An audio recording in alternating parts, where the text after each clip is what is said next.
Yeah, well, you guys saw him at practice. He was really good at practice today. He has been the last week, 10 days. So Todd is healthy. Um, Big game coming up. Last time probably wasn't the result that you were really hoping for defensively Yep. exposed. What's going to be your focus this week? Yeah, what I hope we got out of the first game against the Kings is we understand how fast they play. They do a phenomenal job of creating pace for himself on offense. So if we don't have an urgency to get back in defense, we certainly didn't learn our lesson, and it's going to be a long night. How hard is it to change styles for one team? They're the dominant teams, and everyone's trying to work around them. Is it hard to make such a dramatic switch when they're playing like that? Look, us as coaches, you try and trick your team into certain things, but until you play the Sydney Kings, I don't think you understand or maybe respect the pace and the urgency that they play with on offense. Like, I know Chase Buford, that's the way he wants to play. Where other teams, they sporadically play at the Kings' pace. So until you really play them, I don't think you can't replicate it, and you don't have a good understanding. So if we really do execute that part of our game plan, I do feel we'll have a good chance of winning the game. So at that pace, you're obviously getting fatigued when you're going Yep. pinging around. Do you have to go deeper with your rotations from a planning perspective, assuming guys are going to get tired? Yeah, you certainly have a mindset, but what helps us is if we play good, efficient offense and they're taking the ball out of the net a lot more, than we made them do in Sydney. That just automatically slows them down. For us, it's not turning the ball over and not taking quick, like contested shots. We want to take great shots as often as we can.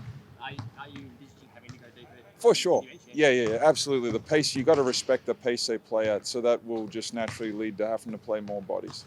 How much special attention do you give to Xavier Cooks, or had you given him that attention beforehand and maybe just didn't execute it?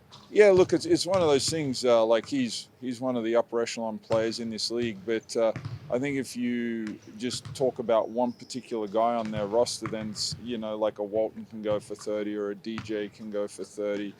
Then like people are sleeping on their bench. They got guys coming off their bench that are being very active and contributing. Jordan Hunter, Quat Noy, Sean Bruce, Angus Glover. Like they got a lot of contributors. So Cooks is a huge ingredient, but if you just focus purely on him, you're going to be scratching your head because like they're the champions for a reason. They have good players all over the floor. Sean Reddish, his jersey gets retired. I think you might have got the upper hand on him. What was it, 2009 when you knocked him out in the finals? So what kind of player was he to play against? Yeah, look, very competitive. What he did is he brought a great edge to his team with his feistiness, the way that he played. Like his statistics speak for his skill set and his play, but ultimate competitor is what I think.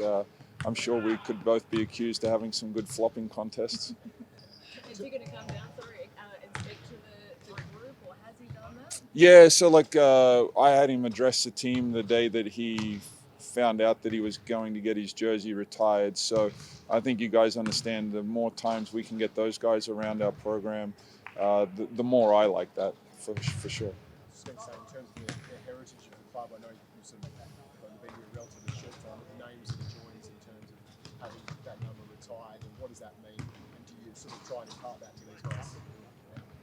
Yeah, last week we had Martin Catalini and Paul Rogers here. This week Redditch. So the more times we can do that, the Vlahovs, the Ricky Graces, the Mike Ellises, I think Trevor Torrance might be around. So the more of those guys that can come back, like everyone hears about it, but then when they can live it and maybe ask questions about it, I just think your richness in understanding the history just gets a little better.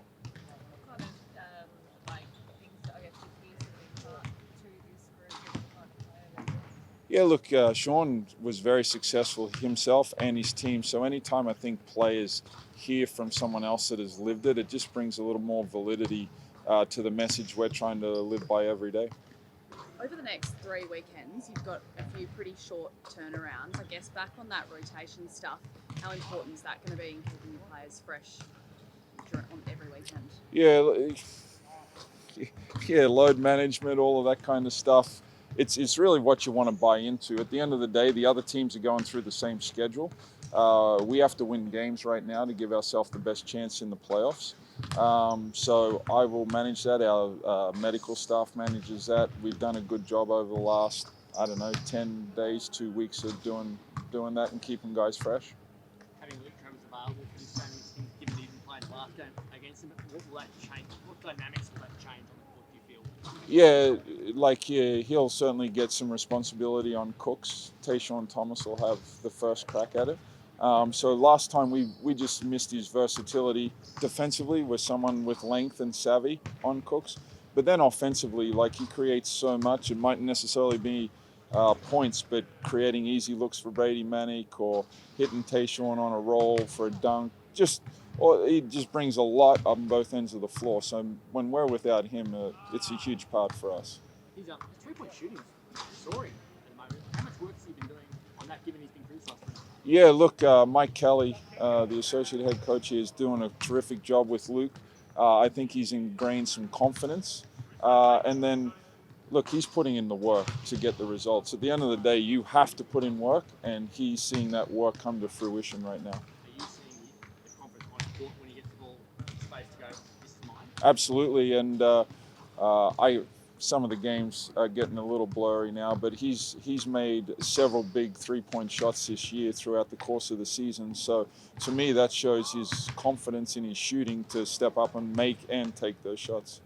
It's a bit of a combination though, with like a technical change as well, not just confidence. What kind of technical work have you been doing? Yeah, to me, shooting, it all starts with your footwork. So I think what you would see is consistency within his footwork when he approaches shooting. So before it actually gets to the ball releasing out of his hand, he plays with a stronger base. In terms of being the Kings, obviously a win's a win and you need wins, but can there be ripple effects beyond that in terms of your mentality for the rest of the season? Absolutely. I've talked about it a little bit before. Sydney Kings are the champions, and they're still the champions until someone beats them. So beating them in the regular season, and I truly believe to win the championship this year, you're going to have to beat the Sydney Kings. So there is a huge ripple effect in the little victories along the way. On that, you guys have got the Kings again in a few weeks. Is a win this weekend going to really boost that confidence heading in a few weeks, do you think? Let's get through Friday first, and then I'll deal with that in a couple of weeks. Because we got Southeast, we got Tassie, we got Illawarra. Let's one game at a time. Yeah. Yeah.